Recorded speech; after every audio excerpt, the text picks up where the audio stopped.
আমি যখনই নির্বাচন চাই, আমার দল যখনই নির্বাচন চায়, আমার মহাসচিব যখনই নির্বাচনের কথা বলে, সঙ্গে সঙ্গে নিচে কমেন্ট চলে আসে, এক দল গেছে আরেক দল খাওয়ার জন্য রেডি হয়েছে। তারা এখন চাঁদা তোলায় টেম্পো স্ট্যান্ড থেকে এখন দেশ জুড়ে তারা ইয়ে করতে চায় অসংখ্য। এবং এটাই হচ্ছে এখন তাদের একমাত্র পুঁজি, সরকারে যারা আছে এবং এই সরকারের ব্যাকিং এ যারা আছে তাদের একটাই পুঁজি হচ্ছে রাজনৈতিক দলগুলোকে রাজনীতির মাঠ থেকে তকমা দিয়ে, ট্যাগিং দিয়ে, মানে আজে বাজে কথা বলে সরিয়ে দেওয়া। রুমিন ফারহানার কথার সাথে আমিও একমত। আসলে যারা বলছে যে 16 বছর 17 বছর খেয়েছে আর বাকিরা খাওয়ার জন্য ওয়েট করছে, এই জন্য তারা নির্বাচন চাচ্ছে। আচ্ছা, বাংলাদেশে এমন কোনো সংগঠন আছে যে সদ্য মার পেট থেকে জন্ম নেওয়া নিষ্পাপ শিশু? হ্যাঁ, সদ্য জন্ম নেওয়া শিশুদের হাতে তো ক্ষমতা দেয়া হয়েছে। কই, শেখ হাসিনার পিএ মাত্র 16 বছরে 400 কোটি টাকার মালিক হয়েছে, আর আমাদের নিষ্পাপ দুধের বাচ্চার পিএ ধরতে গেলে 16 দিনে 390 কোটি টাকার মালিক হয়েছে। দারুণ না?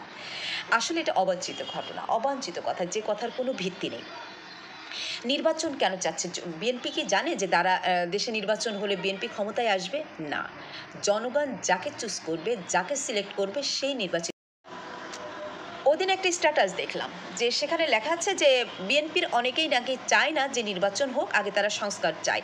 তো যারা বিএনপির নাম ধরে যে না নির্বাচন চায় না, এরা কিন্তু কোনো বিএনপির দলের না। কেননা বিএনপির যে প্রধান নেতা তারেক রহমান, যিনি নেতৃত্ব দানকারী, তিনি যদি চান যে নির্বাচন দরকার, তাহলে নেতাকর্মীরা নির্বাচন চান না, এ ধরনের কথা একদম ভিত্তিহীন। তাহলে এরা কোনো বিএনপির না, এরা জাস্ট নাম ভাঙিয়ে সুবিধাভোগী একদল মানুষেরা।